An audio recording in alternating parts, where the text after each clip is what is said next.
It's testing this out. Let's see how this goes. Any second now.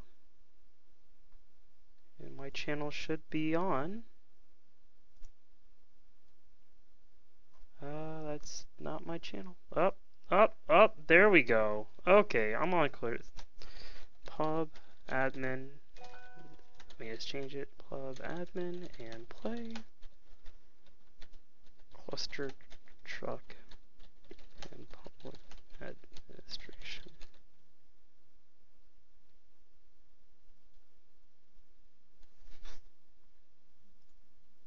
Okay, and now that I got that going, let's make sure the Twitch chat is all set up, because I am using not dual monitors because I am a poor TA, and we'll have to use the lovely technology of my phone.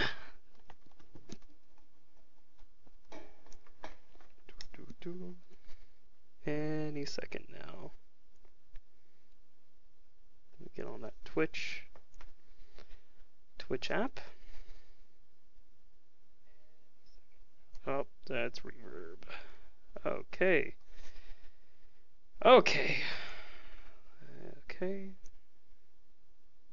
Just get on chat. Perfect.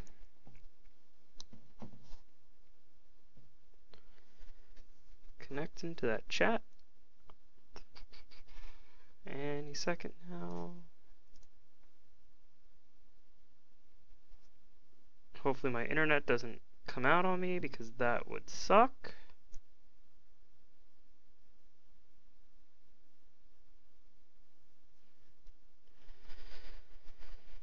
Okay, well, welcome to those who are here, which means nobody, because no one is here right now. My name is Jonathan Lubin. I am a PhD student at Florida State University, and I teach public administration to undergrads, and I figured, you know what? Hey, what can I do to differentiate myself in streaming? Well, might as well teach a class while I'm playing and see if I can actually do it. I don't know the odds of me actually beating said game to keep on teaching the course, but I'll be fielding questions from those who are interested, and if you want to ask questions, I'll be more than happy to oblige. So let's begin. Let me just make sure everything's set up. None of my abilities are on. Oh, nope, abilities are on. What ability do I have on this one? Let me see. Oh yeah, I should probably turn Twitch config on and make it even harder for me. Back, abilities. Oh, that's why none of that was on. I'll probably go with portable truck. There we go. Okay. So, I should probably lower that volume because I am not going to be able to think with the volume that loud. Okay, let's see how it is now. Maybe the music can get a little bit lowered.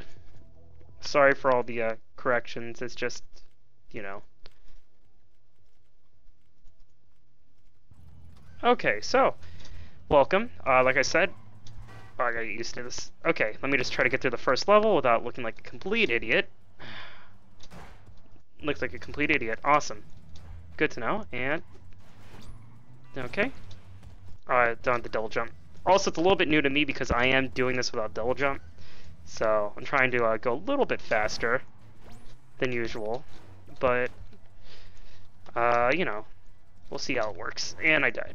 Okay, if I can get through this one level, I'll start.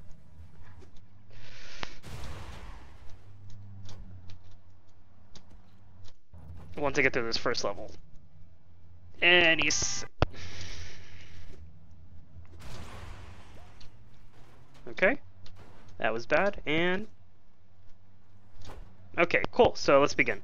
So, yeah, my name is John, like I said. I'll be talking about public administration here at, on Twitch and on YouTube, as I have I'm trying out dual streaming. The reason why I'm doing this is because I have a Web 2.0 class and they want me to quote-unquote knowledge share for my assignment. So I'm going to do a week of this and see how this works. If it does work and if people like it, I'll actually continue, but probably no one's watching it, so I'll just, you know, enjoy my time playing some games and say that's part of my assignment. So, what is public administration? When we think about public administration, we think a lot about the, you know, the work around us. We see our president, we see our Congress, we think of the DMV and how horrible they are, because we've all had DMV stories if we are eligible to drive, and I hope a lot of people watching this are. But public administration is a lot of things. Notably, it has a lot of definitions, so much so that the academic field is very, very confused when talking about the definitions of public administration, which only makes it even better, because there's like an irony, I guess, when it comes to that. It's like, you know, if you're a public administrator, it's like, what do you do? It's like, I do this. I help out the people. I do work. You know, you do your job based on what you do. You might be working in accounting. You might be working as a police officer. You might be working as a medical emergency. A lot of different fields come in with public administration. It's a really interesting field, a very interdisciplinary one at that. Oh, hey, Rob, what's up? Okay, so basically, Rob, if you want to hear, if you haven't been hearing, I'm going to teach my first class today, my first session that I usually do to the students today. So, you know, if you want to mock me, you can. I completely understand. But yes, back to it. Public administration has a lot of definitions. Notably, a couple come from, for example, Wilson, Goodnow, a guy by the name of Leonard White. There's a lot of different ones. You have basically administrators and a partial implementer, functions of politics and administration of government are separate but not fully separate. You know, you have others like the object of public administration is the most efficient utilization of resources at the disposal of disposals of officials and employees, management of them and materials in the accomplishment of the purpose of the state. That is a very long-winded one, and how am I not dead yet? That's how I die. Okay. But yeah, there is a lot of definitions. But public administration is needed. It is the glue, in some definitions, that holds the will of the state and the actions of everyday life together. It is the execution of that will. We are looking at people such as Goodnow. Oh God, I am not paying attention. It also has just so many different roles. The DMV, post office, reasonings on why the Florida government has failed to make sure Disney doesn't have all the land, which he does now. And it's a really fun history when it comes to that. Hold on. Ah, crap. Okay, I'm not going to pass this level. There's so many other reasons, and it's just a very full place, in my opinion. When we think about public administration, though, we might also be thinking about how administrators are, we're overpaid, we're lazy, we don't really care about the citizens. My uncle on Thanksgiving said that we're all snake people, and we're just trying to take over the planet. When it comes to all that, it's not true. You know, we're not like what InfoWars thinks of us. We're not like, you know, we're not like gremlins listening to your Activia bottles, like, you know, Alex Jones has said. We're actually normal people, and a lot of us are overworked actually when it comes to public administration. Notably so. Not only overworked, but there's also a lot of people that work in public administration. We private out, we contract, and they all have their pretty good advantages when it comes to that. When we come to privatizing, contracting out, and that would go for another day of talking about that, because that is its own lesson in itself about what is good, what is bad about it, and what can be improved on it. But it is what we do. I'm just gonna stay on this car until I find a new place. Man, this is tough. I usually know it all in my head, but I can't. But when it comes to the average public administrator in Florida, really not looked at that well when it comes financially. It's a hard job to do. Oh God. Oh, that might make my life easier. Thanks, whoever's in the chat. So it basically, when it comes to it, oh shit, we are, we, oh god, this is hard. We're when it comes to basically being a Florida administrator, we're really not paid that much. I mean, it hurts that one, it is the state of Florida, so when it comes to taxes, we're not that much in public funding. But from 2011 to 2015, usually the average career service is around $35,000, $34 to $35,000. Other than that, really, you're not getting money in public administration unless, at least in the state of Florida, you're in the senior management system, and that's really hard to get into. And that's about $109,000 a year at that point.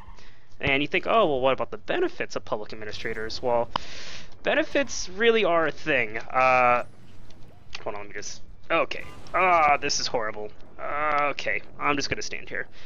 Benefits were great, but they've gone down in price, and really the total compensation of career service individuals is only about $60,000 with benefits included now in the state of Florida. I'm not saying that for every state, but if looking at my state of origin, that's what it is.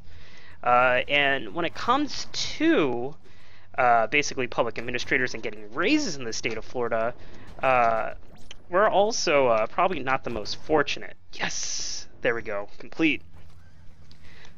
If anyone in the audience wants to guess, when was the last time a Floridian has gotten well, how many times a Floridian has gotten a raise in the state government in the past, let's say, 10 years, you know, I'll give you like about 20 seconds to say.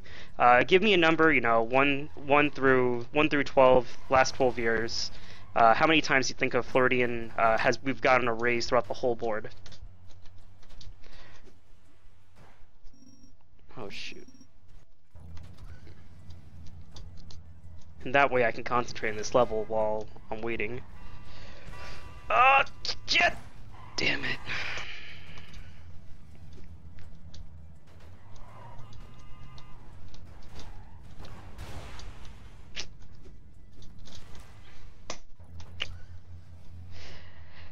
Well, you're very close. When it comes to 0, we got 1. We only had 1 raise throughout, let's say, 12 years, and that was in 2013. Now, what do you think that amount is if it's only been 1 raise? You would think, well, what would you think that amount of money, unilaterally, I guess, would be across the board? And that way I can deal with exploding trucks for like 2 seconds. Fuck. Oh god, they're exploding. Oh, that's bad. I really shouldn't have started with Clustertruck when talking about public administration class. Then again, it was that or Player Unknown Battleground. I hate this level. Okay, well, when it comes to raises with Floridians, we've only had a total of $1,000 to $1,400 the year 2012 to 2013. That was the across-the-board raise for public citizens. Not public citizens, public administrators. So, you know, we don't get paid much, we don't often get raises and stuff, but we do the job still. And, you know, there are reasons why we do the job. And that will go in a little bit later, too. Let me just land this truck, and I didn't. So, how was public administration, really the public administration we know of it, was really formed? Well, it all started around 1871 when we started really looking into the civil service system in public administration. When we think about civil service reform, the merit system, I don't know why I said civil service administration because I'm playing a game. When we think about the merit system, what we think of now is, let's say we go on usajobs.org and we apply, and you know, we might get a message about 3 months later or not at all and be like, oh, you didn't get in. But you know, they ask you, oh, put your resume, tell us your skills, what do you do well in. That's what the merit service is, and there's a lot of ways that merit service is. But in 1871 we actually had our first real taste of a merit system starting to be created. Thank you, Blood Pact. I appreciate it. I'm horrible right now. I should have done double jump. But when it comes to back to it, the merit service, it started in 1871 with the Civil Service Commission. Unfortunately, it was unsuccessful when it came to it. Donnie B. Eden was the first Civil Service Commission chair. It was established by Grant. When it came to it, went to 1875 in England to look at the system there. Said, hey, these are some good ideas. You know, we decided to go, oh, that's nice. You know, and we kept it in our, you know, our back in our head. It really wasn't until 1883 that we did something about it, and that was because this thing called the Pendleton Act was created. What helped in pushing the Pendleton Act? Well, we had a person decide to kill a president, killing President Garfield in 1881. He was a disgruntled and insane office seeker. Oh, that's horrible. Oh, that's bad. Oh, this is... Okay, now I'll just have to not be fast. I hate laser trucks. This is horrible. God damn it. But the merit system really started in 1883 with that Pendleton Act, and it grew from about 10% in the agencies in the 1880s to nearly 70% between the World Wars, World War I and II, just because of the expansion of merit aid. So it started really building from there. I am gonna hate this. I can't even move.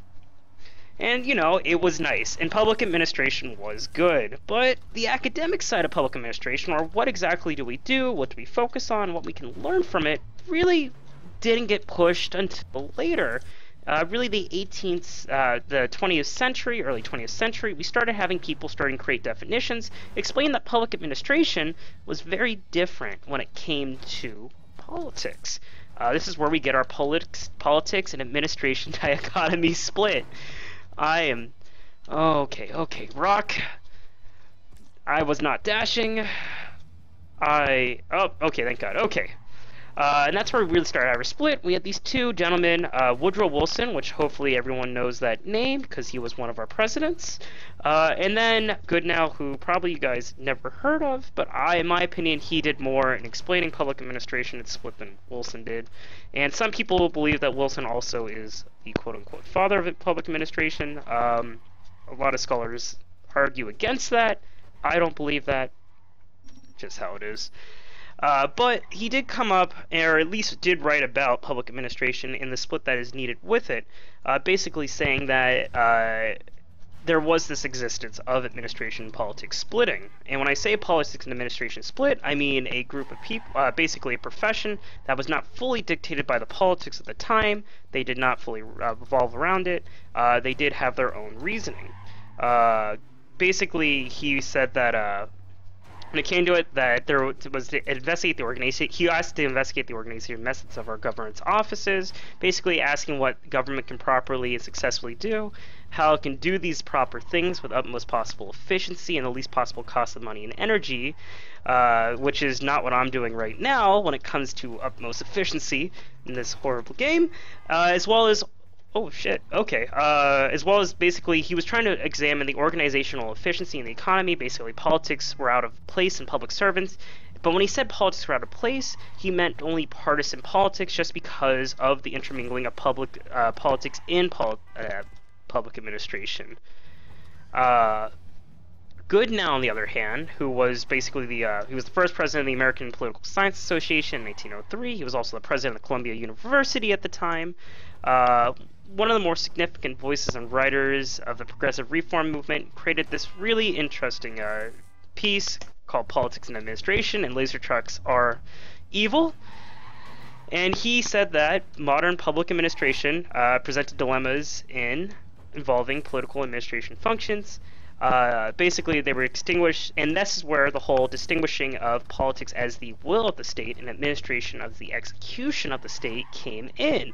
We as public administrators have the goal of making sure that the execution of the state is handled based on the will of what the people who voted it in, I was so close, was focusing on. And that even with separation, though, he also did believe that there is a tendency for necessary control to develop legally through the political party system. Again, not fully saying that politics are split, but enough that partisan politics don't play a big a deal as they should, aka the spoils system, electing your friend or appointing your friend to a job in administration.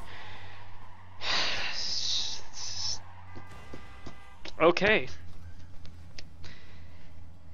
Going further into it, when it comes to public administration, we then have a lot of organizational theorists and management theorists. Notably, one of them to go over right now is Frederick Taylor. He created this, well, he didn't coin it Taylorism, one of his judge friends did, but it was tailored as a nifty thing called Taylorism, and basically what Taylorism focused on was a system of management where you looked at the one best way of how to accomplish something, basically get the most efficiency out of it. Oh god, okay, jump, oh, and dead. Basically finding that one best way, trying to basically teach people, specialize them into a specific area or task. There we go, and dead. Awesome. This is hard. I probably have an easier time drinking and teaching than actually focusing and teaching. Basically, he coined one best way, and basically it went. I know it's horrible trying to talk about scientific management. Scientific management in the end was not considered a real form of management to the way we know of it now, but it did spur some thinking when it came to organizational theory. It was spurned. It was believed to be a pseudoscience, which it is, because it was a proverb if you look at the neoclassicalists. And I'm dead again. He argued that it wasn't bad, and if people were getting paid, they were happy and thus giving back to the community and weren't mind doing what they were doing. But people argue that people are being treated like robots and that you're treating everyone as a robotic machine, and as human beings we cannot be robots. Yes, exactly, Rendon. The specialist shovels. Oh, did I actually go up in the rankings? If I get under 1,000 on any of these levels based on this, I will be shocked. Yeah, quote-unquote efficiently. But he was a start. In my classes, I obviously say we don't follow Taylorism to this day, but there are things of realizing this is where we really start looking at management, and people started buying onto this, and this is where classical organizational theory started really coming from. He wanted to find ways to consider production as a matter of outputs. He sought to increase outputs by maximizing their efficiency with the fastest, least fatiguing production methods. And again, it was a pseudoscience because people are like, you didn't test this out. Why do you believe people will just act like machines? It all didn't work out at the end, and I died because exploding truck, and I don't care anymore. This is killing me on the inside. Further on, we can look into budgeting and how that affects public administration. And again, these are just general basics. A guy by the name of William Willoughby was a member of the Taft Commission. Really the first call for a national executive budget, because surprisingly, we didn't really have one back in the day. Again, when it came to economics, we were still very much an agricultural system. We really didn't start having the advent of urban cities until the mid-1800s with industrialism. Everyone was doing their own thing. States pretty much handled stuff, but we really needed services. He believed, William Willoughby, I hit that hard, basically that budgets were a matter when it came to public administration, so much so that he was a key role in writing the Budget and Accountability Act in 1921. He helped establish the GAO as well as the Budget Office. Budget Office does not exist today. It has turned into a different organization. Well, they expanded, but the GAO obviously does exist today. We've heard on our media of the GAO in some areas, based on some creations. But, yes. Basically, in his belief, though, he believed that public administration had universal aspects to all branches of government, and that there was connections between the judicial, legislative, and executive branches, which in basic government, hopefully people know, are 3 different branches of government.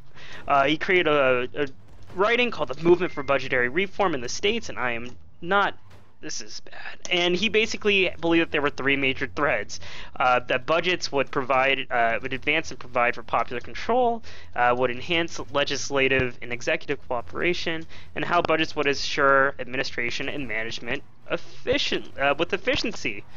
And let me just get through here, throw a truck there, and hope to God I don't hit that, and I hit that. Oh, we're gonna talk about Weber soon. Don't worry, it's gonna be after Weber is gonna be great. But basically, he believed that there were these three threads, and that budgeting was a role to rein in workers and rein in ways on getting administration to do things. You know, because budgeting was sort of a big deal. We know what we were doing. We know how much money we're getting for it. I shouldn't have thrown that truck. You know, we actually had a plan, a battle plan. We could be able to organize effectively. And back in the day, again, this was early America, to the America we know. 1900s, federal, state, and local governments were slightly more than 1 million employees, and the budget was less than $1.5 billion, which is highly different from what we have today in 2017, where it's trillions of dollars, as our current president has said, trillions and trillions. But that's just how it is. We have a lot more people. We have a lot more people in a lot of different roles. Again, we have so many government employees. Even so, 1920, that size, just how quick it is, it tripled. Budget would be less than $9 billion in 1920. Employee size tripled back then, and I hit that rock hard. Will it be believed that public administration was to be a field of study and not about function or an enterprise, and that focus on the entire major sector would grow to be eventually, this wasn't will it be, but again, focus, on the entire major sector that would grow to become the largest influential economy in the world, which would be the United States, obviously, as of right now. The next guy that we go into, just as a briefly, and again, the reason why I'm saying these guys first, and I'll talk about other people in later streams, is that these guys are pretty much the big six or big five white guys when it came to starting public administration. There are obviously a lot more major public people in there that I'm not even getting to, as well as a lot of our organizational managers, and that's a whole nother story, and I missed that truck. But the next person I will go through is Max Weber. W-E-B-E-R, but because he is German, it's Weber, not Weber. I learned that the hard way in classes. And can I get through this? Throw the truck? Come on! I hate this game. Awesome. He was a German sociologist. Basically, and unfortunately, he didn't really gain notoriety in the world of public administration until after his death, because his work didn't get translated to English until after. But it was known in Europe. Basically, he described the basic characteristics of what a bureaucratic organization is, and the legal dominion of the modern state in his writings. I'm not going to hit this, I am not going to hit this, I am going to throw this, I am going to throw this, and throw a truck. He considered bureaucracy to be a major element of rationalization, basically to be a major element in rationalization of the modern world, the modern state. He really believed that rationalization came from bureaucracy, or bureaucracy needed to use rationalization. And he believed that an organization was built in a specific way as a bureaucracy in Weber's viewpoint. These would be that certain individuals take to a special task, there would be obedience, administration basically is to the disposal of their masters, to their higher-ups, and that masters with basically masters with powers at command, but not from a grant of power to others. He also believed that an ideal bureaucracy would be one that dominates organizational form in a legal, rational society. Put this better, he believed the society was one that would be thinking, would be going towards certain ways, wasn't thinking of any other things. I believe this is the right way to do something, to be ethically correct. He believed that it would be a product of intensive and qualitative enlargements of tasks, as well as the more complex an organization was to be, more likely to be bureaucratic. And he believed that the features of an ideal... Yes, exactly, Rob. He believed the features of bureaucracy, in an ideal bureaucracy, at least in his writings, was one that is to carry out continuously and not on a whim, and I failed that jump. Tasks are divided into functionally distinct areas. Resources are distinct of those from members as private individuals. Officers can't sell the office, can't do that nepotism, they can't sell it or pass it on by hereditary. Basically also based on written documents. It's not on word of mouth. And please jump, please dash, please go. And also, it applied rational rules impersonally. The quality and the mode of application of these rules, and that they were divided in functionally distinct areas, each with requisite authority and sanctions. He believed that the resources of these organizations are distinct from those of the members, as private individuals, administrators do not own the means of their administrations. The official role... Oh, fuck laser trucks. I hate this game. I love this. I hate this. I should have went slow-mo if I knew I was just going to keep on getting laser trucks and just fail. Jesus. So, he also believed in a personnel system. Basically, that officials were personally free and appointed via contract. They were not, again, they are on merit. They were appointed, as he believed that elections for these public administrators would be bad. He believed that officials also had a fixed money salary and pension rights because you had to be paid properly, and fuck losers. That there was a structure existed where promotion was available based on merit, which you see in a lot of places nowadays, as well as that the official is subject to unified control and disciplinary systems, in that basically what they know to do is clearly defined. Now, this all sounds hunky-dory, but was ideal bureaucracy a good thing? Let me take a second on getting through laser trucks, and I'll see the comments on if ideal bureaucracy sounds good, if it is a good thing. Kill me. Please kill me. Crap! Throat! Shit. Okay, I'll give it like 10 more seconds, because I don't know how the Twitch delay is. And maybe I can get through this level without doing this. Maybe I should do... Maybe, you know what? Maybe I should do slow-mo. Maybe I should do slow-mo. In double jumps, because I feel like double jumps make my life a lot easier. Nah, pain and suffering's great. Okay, here we go.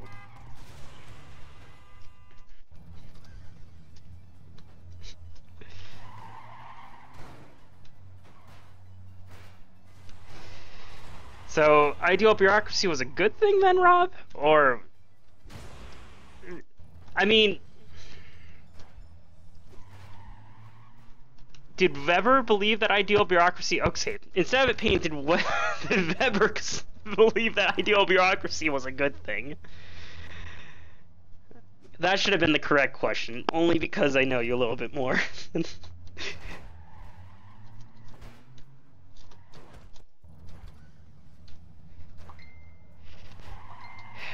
Yes, they did. And there are things in Weber's writings that are good things to take away from his ideal of bureaucracy. But probably everything wasn't the best when it came to it. Only for the reason that his ideal of bureaucracy, at least he argued, that it was impersonal. Which is a big issue when it came to it. So there was the feel of having a 100% ideal bureaucracy. It oppressed personal freedoms. You know, you didn't really think of others, you just did the job at hand. And there are a lot of instances where we've seen these things happen. We call them administrative evils. Do I have low grav on right now? Is this low grav? Am I? Oh, it's low grav. Okay. Crap. Where administrative evils have been performed. In a perfect world, yes, if everyone was able to just handle their stuff, it would be nice. But in this instance, if you have crazy people who believe in certain things, like, you know, segregating people, or putting them away, or not listening to a certain sect of people can be bad because we're not caring about them as a public administrator. And oh god, please, thank you. Okay. But it was still argued as the most efficient of all conceivable forms of organization from known alternative forms at the time. And yes, it is efficient. It's very efficient. So, altogether, from these things, when it came to it, the lessons from each did impact the view of professional public service in their own rights. We've also saw, starting to grow in the early 1900s, a distributive to redistributive shift in public administration and policies. such as with FDR's New Deal, with Johnson's Great Society, and that politics and administration separately were not realistic based on basically what Goodnow and Wilson said. You can't fully separate them out. But what their writings did call for was a professional workforce as well as a research into it. I was gonna get to that. I was gonna say that, but I felt like if I said Nazis, I just felt you were gonna say something snarky about it. I honestly did. That or state a certain law. Well, that's new. Okay. And that's shit. Also, Taylor's successes helped him pushing the need to understand management in this sense, even though his work is pretty much thrown to the side now. Willoughby also stated that there was that need of administration through organizational control through his budgeting, and Weber pitched a rational and logical organizational system for that control. Each did their own thing for public service, and there again are a lot of theorists, a lot of great scholars in the field of public administration or in a bunch of other fields, including business management, organizational management, that have gone on to write pretty seminal works, like Gulick and Luthor, going over a lot of really great things. So when we talk about administration and government, we really need to look into what branch exactly controls administration. And that branch is, surprise, surprise, not the executive, even though you think of, in the news, see the president appointing people. It is actually Congress, because Congress might not be able to elect high-level people in those areas. They still have to deal with career servants. They help in basically instituting these permanent positions as policy experts in these administrations.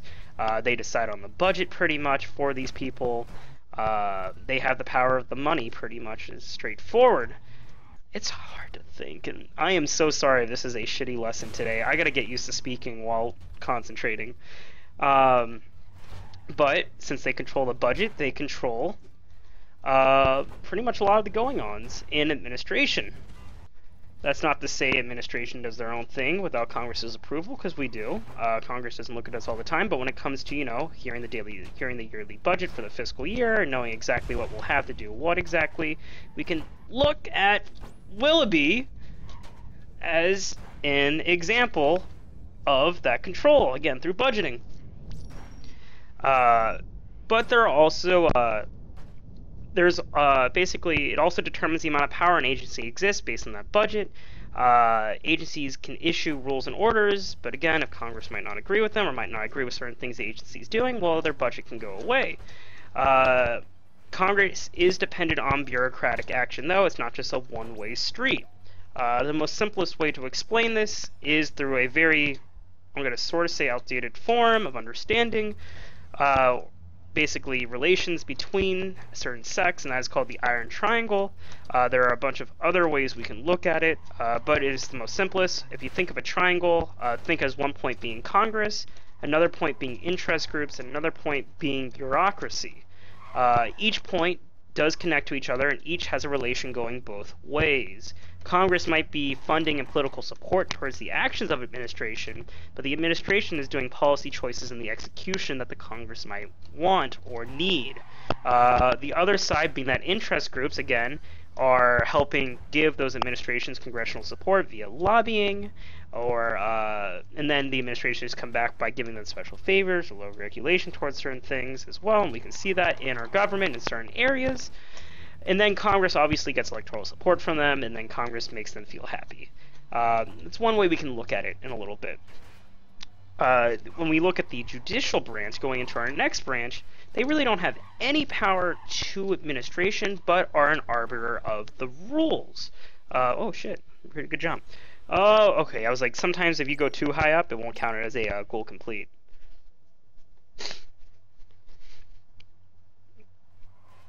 Yes, and that is correct. Administration discretion basically may subvert the intentions of legislative or executive. I'm not saying that administration fully is in the hand of Congress, but there are times where Congress does pull on administration. Administration is argued to be considered also a fourth branch to some people, and you could see that in a lot of areas, especially because these are your policy experts. These are the people who actually know what's going on. These are the people who are not elected each year and have to run. They've been there for a while, hopefully, if they are a good administration. That's why whenever we lose senior management, we hope to have people backing them up, and I hit that goal hard. Basically hoping that we do have people who know what's going on in those areas. But going on to the judicial branch, again, that no power but it's an arbiter, because the courts pretty much just settle on issues on how discretion of an agency has in its implementation to a policy. These could be cases where maybe an administrator might not believe to do something and just refuses to do it. We can think about a certain case in the South dealing with gay marriage, for that example, with a certain clerk of the court.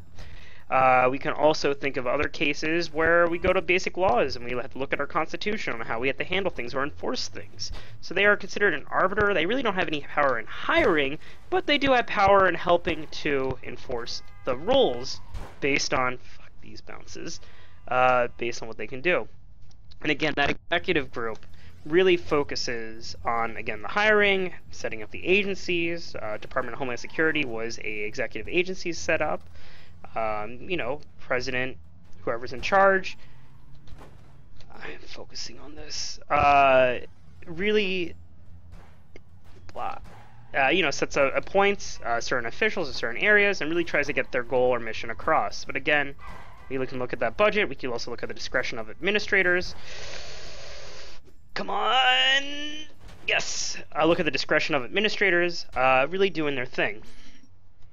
So that was just a brief, basic start to explaining a little bit about public administration. And again, usually in my classes, this would be a lot better. I would actually be saying coherent statements and actually thinking about what I'm saying.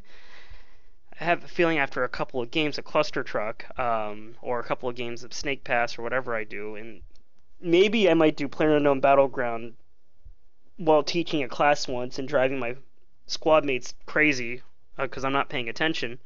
I'll explain that too. But I have about 40 minutes, so I can probably get into the next thing, which would be just a little bit about public ethics in administration. The introduction really to that and what really started it in public administration. And I feel like I can get into that, and I feel like maybe I might be able to talk about that a little bit easier. So let me just set up for a second. I didn't expect to talk this fast. Whoopsie. Okay. If anyone has any questions, I'd be more than happy to answer anything for anyone here while I'm changing out really quickly and getting a drink of water, because this is insane. Give me 2 seconds, everybody.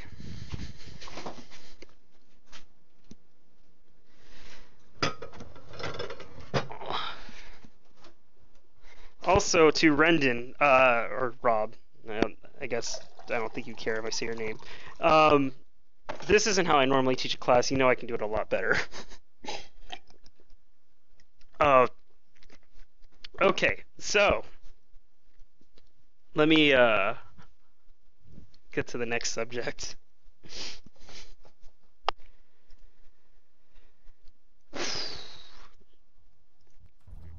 Okay.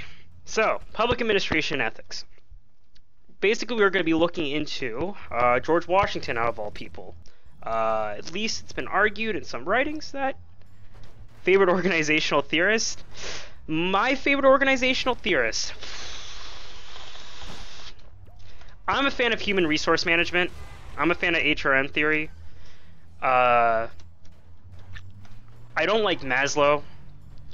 And I would say I'd be one of the weird ones that isn't even fully looking at HRM theory and is actually looking way before that.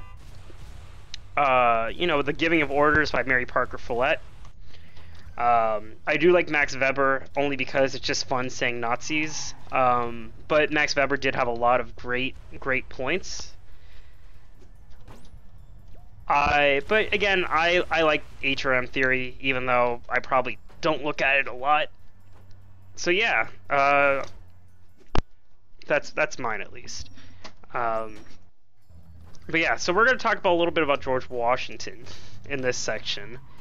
Basically how he set up a lot of things. Or at least a couple of really great points. I am way far away from those trucks.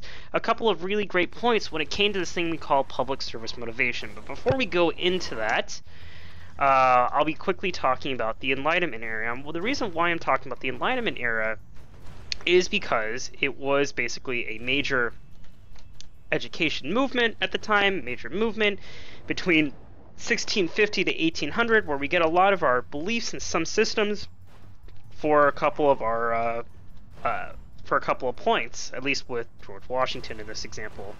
The way Enlightenment started was because of the 30-Year War. It compelled German writers to critique the ideas of nationalism, I hate ice, and warfare heavily. They believed in scientific study and exploration, spoke out, basically speaking out against long-ruling monarchies across Europe. Wow, it's almost like a lot of our leaders really didn't like monarchies if they didn't really have any major say from the people. A major writing from this was Hobbes' Leviathan. Basically, in his writings, he believed that people were self-serving and preoccupied and needed one single intimidating ruler. Locke emerged with two treaties of government, which called for a state with a representative government. 1688, protesters overthrew King James II and installs the religious monarchs of William and Mary, and the Glorious Revolution ensued. The elements that came from Enlightenment, from the writings of Enlightenment thinkers, you had a lot of romanticism. Exploding trucks. Okay.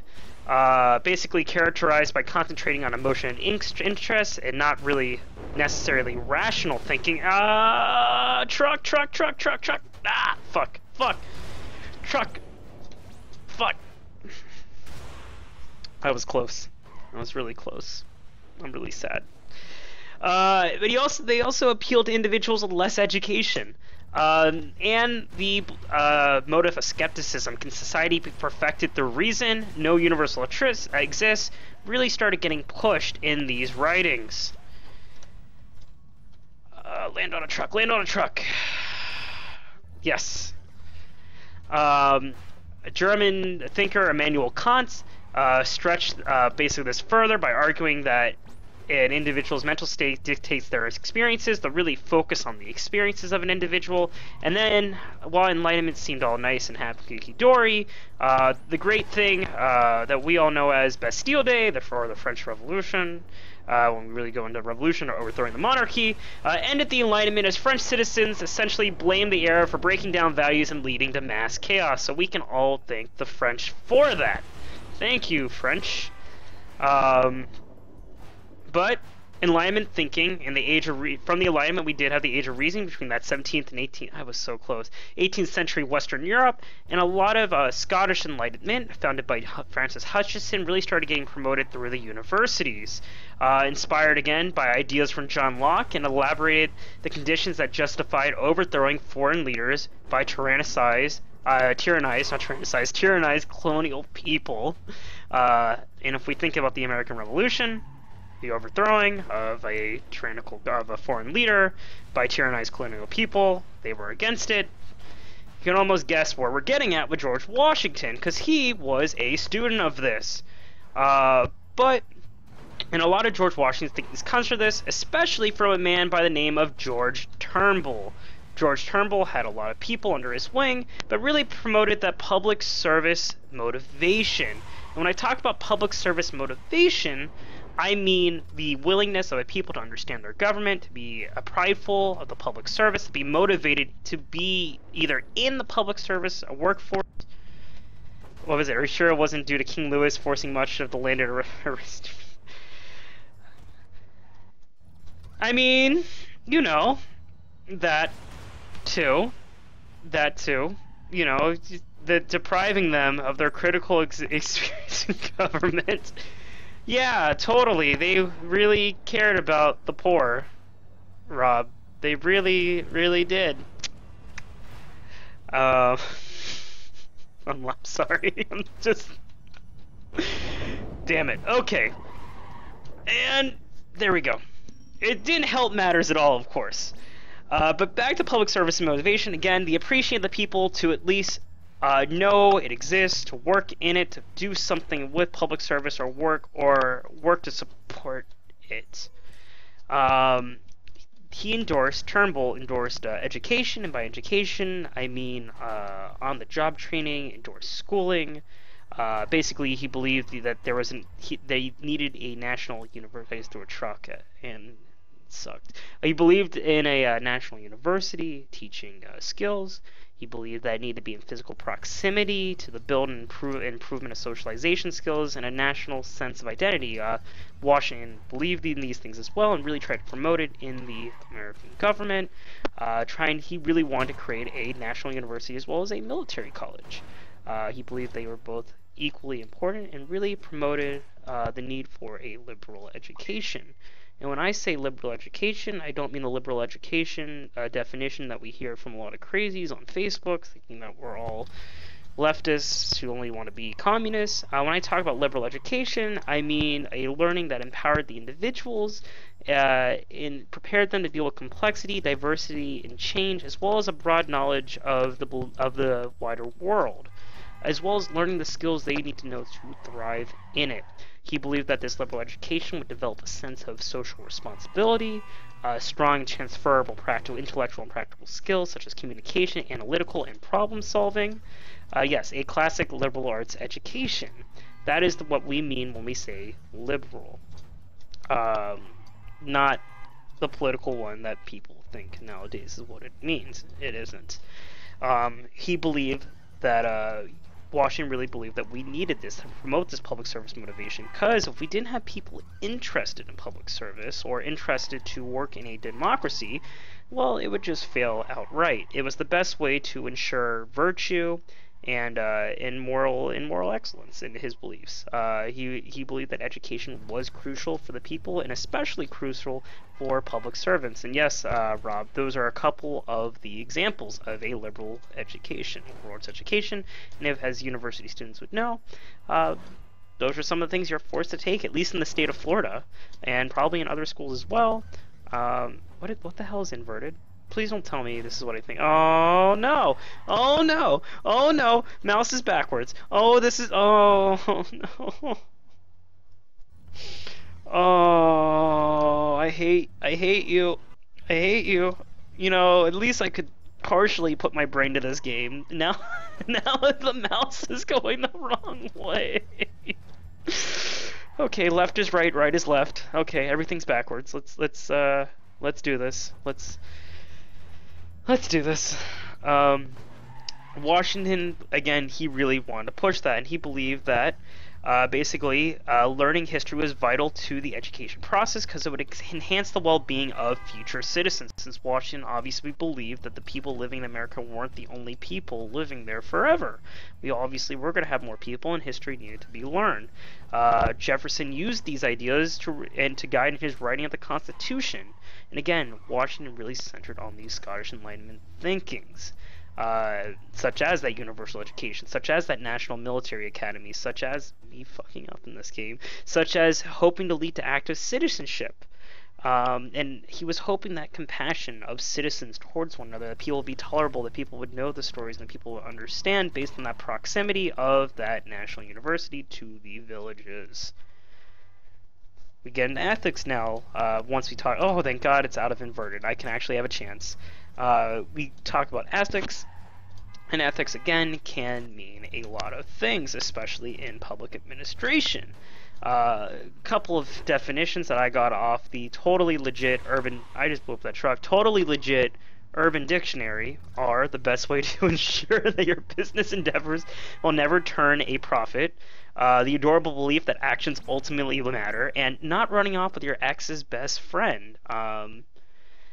You know, those are at least a couple of them in that. But in reality, ethics from actual reputable sources, such as examples are a set of a principle of right conduct, a serious systems of moral values, a study of general natures of morals and of the specific moral choices to be made by a person, that moral philosophy, and the rules or standards governing the conduct of a person and the members of said profession. And then when we think of ethics in ourselves, well, we have a lot of issues in public administration, because now we gotta go, what the hell are normative ethics to us? What are our ones that we have to hold true? And Cooper believed in 4 major questions affecting public administration or American administration at the time, and even as well as globally. His first question being, how do American administrative ethical norms fit into the global context? Our beliefs of self-determination, freedom, honesty, trust, and stability. Please hit this. Please hit no, I'm not hitting it. Trust and stability. And that he believed that these growing consensus that these ideas are elements that countries ought to support. There we go. Flying jump. Miss. Awesome. He also believed that social equity is not necessarily discussed, and that generally all are needed for a trust in government. At least, how do they fit in those norms? And if we look into a lot of different countries and their specific beliefs, it can go into a lot of different ways. So religion, political commitments, secular philosophies, highly personal ethics orientation. Please don't. Wow. Hold on. This actually might get me to the next level. Yep, it did. Awesome. And there's a lot of things, and we really need to look into that. It's a major question when it comes to that normative public administration ethic. And whose ethics exactly do we adopt from this global context? We then have what are the normative foundations for public administrative ethics? And I need to, this is double gravity, which means I am never going to get to the end. Awesome. Awesome. Oh, this is beautiful. There we go. He then went into his second question, which were the normative foundations of public administrative ethics, and he came up with really 4 foundations. These aren't the catch-all for everything. He said there are obviously more, but he believed these were a good start. And these were regime values, citizenship theory, social equity, and virtue character-based ethics. To simply explain them each really quickly, your regime values exactly are what should be grounded in the Constitution, which is our regime. Ethics ought to be grounded in that Constitution, which value the core beliefs that we have, such as freedom, equity, and property, at least in the Constitution. Rolly hill. Citizenship theory, again, was that obligation are associated with the good citizen. And when I say good citizen, that means the public administrator needs to think of himself or herself or themselves as a citizen of the people, that they are a representative class of the people, that they are a good person, they are a good citizen. They have the same ethics as all good citizens should have in their community and represent them in this sort of way. Social equity, fuck me, is the normative perspective, the principle of justice as crucial. That there needs to be equitable rights for everyone for it to be an ethical government. Lastly, that virtue character-based ethics. If you can think of the quote, walk the walk, talk the talk, walk the walk, practice what we preach. That's what it is. We stand by what our beliefs are, and if we do not focus on that, we're going to be looked at wrong. If we don't preach what we say and then caught doing something else, well, that's unethical to a public administrator. At least is one of the 4 things that Cooper mentioned. Last but not least, and I know this isn't a major one compared to the other 4, is public interest, and it's a widely broad definition. You have a lot of people saying for the public interest, this is for the public interest, this is the public interest, yada yada yada, and that might be discussed a little bit later in a future stream. It's interpreted in many ways over time, and it's basically symbolic compared to the 4, which are more looking at the ethics way. When we talk about normative approach as well, and it was like, oh, you said ethics, why do you keep on saying normative? Basically, it's we have to look at something that's grounded for us as administrators. What is normative for us?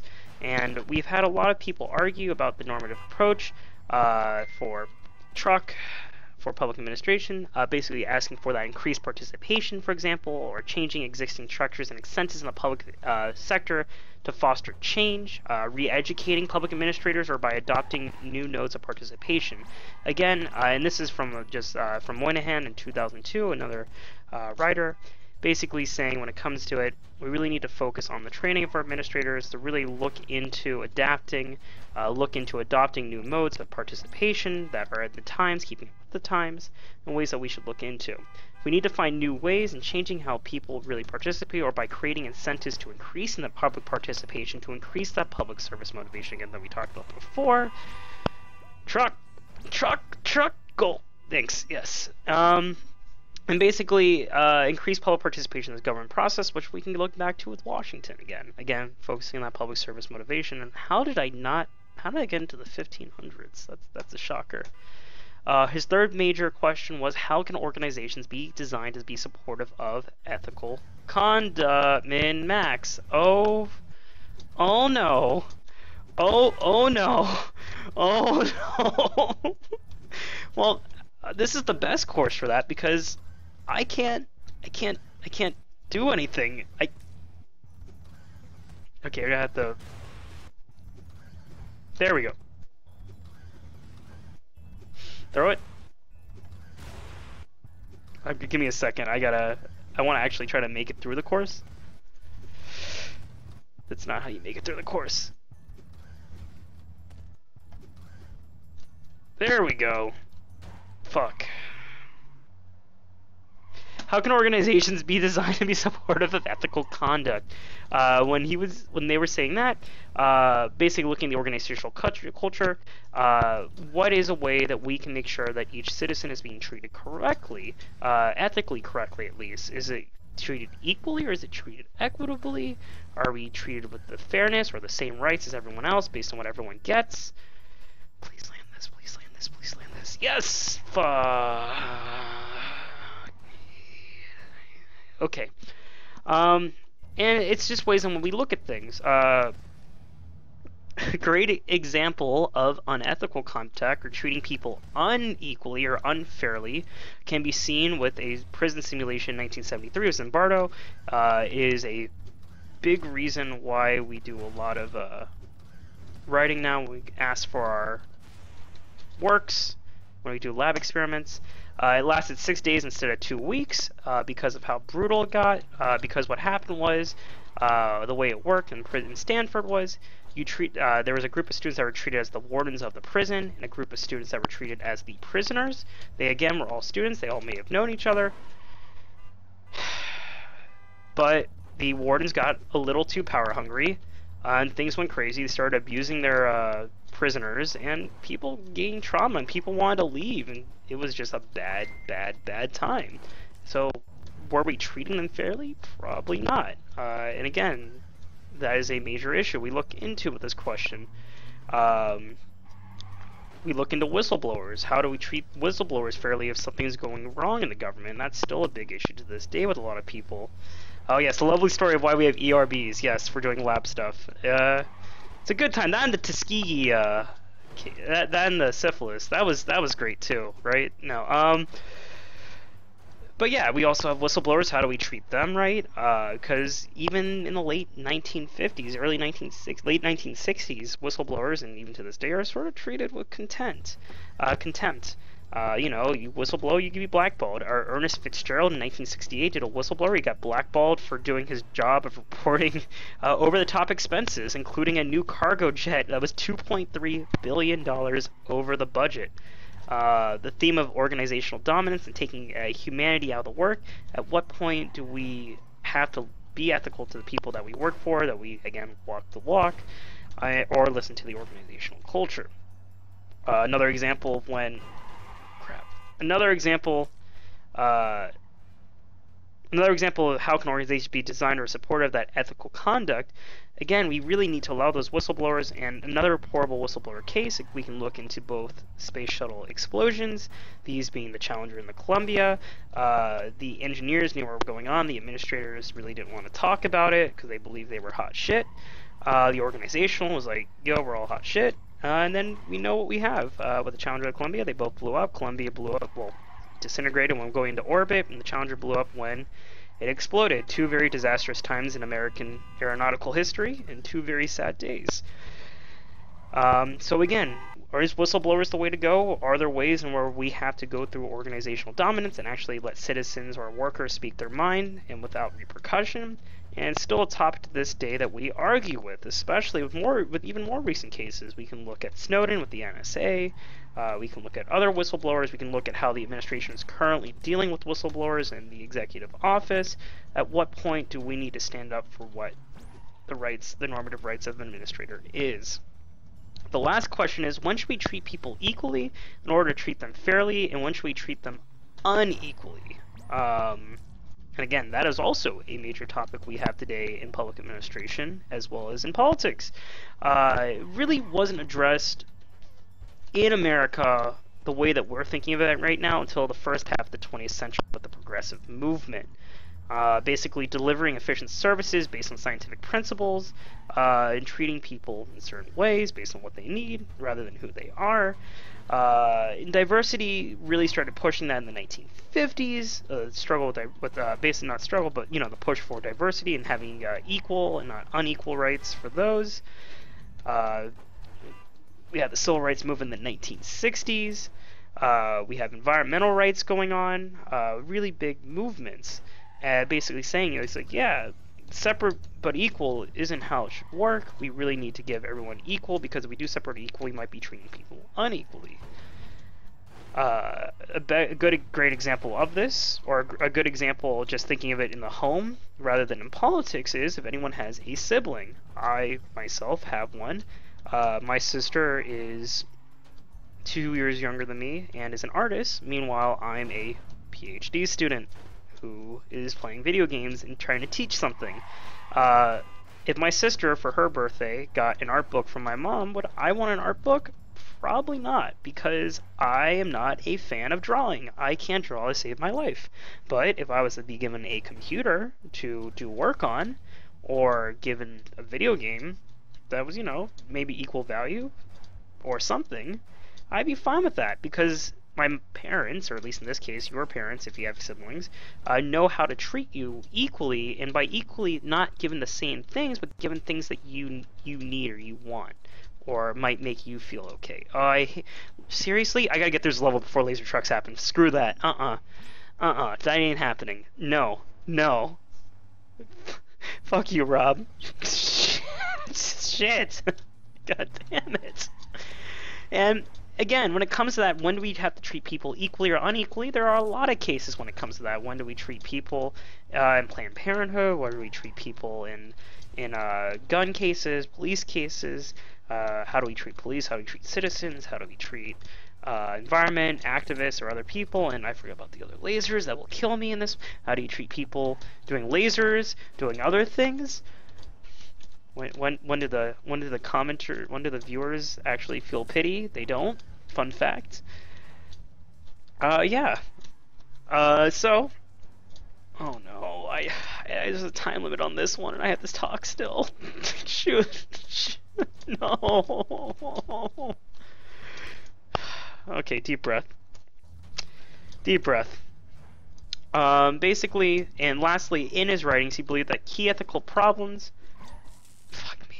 that emerge from conflict between assertively diverse society and public organizations that attempt to treat everyone the same is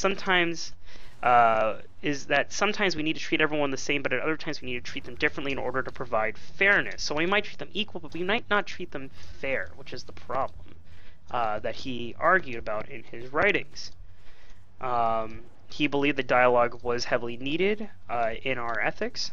He believed that meetings at national academic conferences needed to happen, and that we need to think of ways to collaborate on research with other interdisciplinary areas.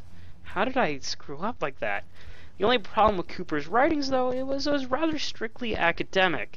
It didn't really clarify what is exactly addressed fully and how we can fix up this. And then who leads this up? Who actually makes sure that administrations are run like this? The organizations or the people? A lot of questions still needed to be answered, and that's what happens with a lot of writings in public administration, unfortunately. we need to basically look into working in ways to make practical and academic ways, look into ethics, look into how people react, and know that every case can be different depending on what organization you are exactly in. Fun fact, a lot of teachings from public administration actually can be related to private work too. Not everything, but some things. Probably not the ethics stuff as much. That's probably all I have to say today. Unless you want me to go into a fun case study about the Centralia mines. And, I mean, you know what? I have 12 minutes. Centralia mines, Chicago. I think it was Chicago. On top of my head, I'm thinking Chicago. Or Illinois or something like that. Long story short, there was a lot of coal dust in the mines. The coal dust administrator guy was like, "Yo, this is probably bad. We need to tell the we need to make sure this, the person running this, the safety of the coal miners, shuts this coal down for cleaning." Unfortunately, the guy didn't give two shits because he was getting money. He also was running a political campaign. The governor was like, "Yo, you're my best friend. Let's keep on doing things. Let's just rubber stamp everything that the coal people do." And they're like, "Yeah, this sounds like a great idea." Oh, fuck me. Awesome. Basically, what happened was the one in charge of everything ignored his subordinates' recommendations on cleaning the mine. He even ignored the unions who were saying, "Yo, please clean this mine or else we're all going to die." Instead, what they did was they actually solicited those said miners and those unions for campaign donations and said, "Hey, you know, we're representing you guys, so please give us money." After all that complaints and all this scary, like basically warnings of there will be a disaster, of course a disaster does happen in these coal mines when a fateful explosion decides to ignite all the coal dust, and because coal dust is flammable, the whole mine went under, killing a lot of people. It was a tragedy. The governor was not reelected, obviously. He was tried and he was given a slap on the wrist, because that is how you deal with Chicago governors or Chicago mayors. And it wasn't a good time. And it was a way of what happens when an administrator ignores his or her ethical duties. Please land this. And if you ignore the recommendations of your subordinates, you'll have incidents like the Challenger or Columbia happening again. Soliciting your donations from workers probably isn't the best way to handle things. In the name of higher authority, but you look the other way, you shouldn't do that. And if the higher authority has shady dealings with the owners, you really shouldn't be caught doing that as an administrator, or else the media is going to get on your ass and you're going to get into a lot of trouble. Oh, I'm going to miss these lasers. I'm going to miss these lasers. Fuck this game.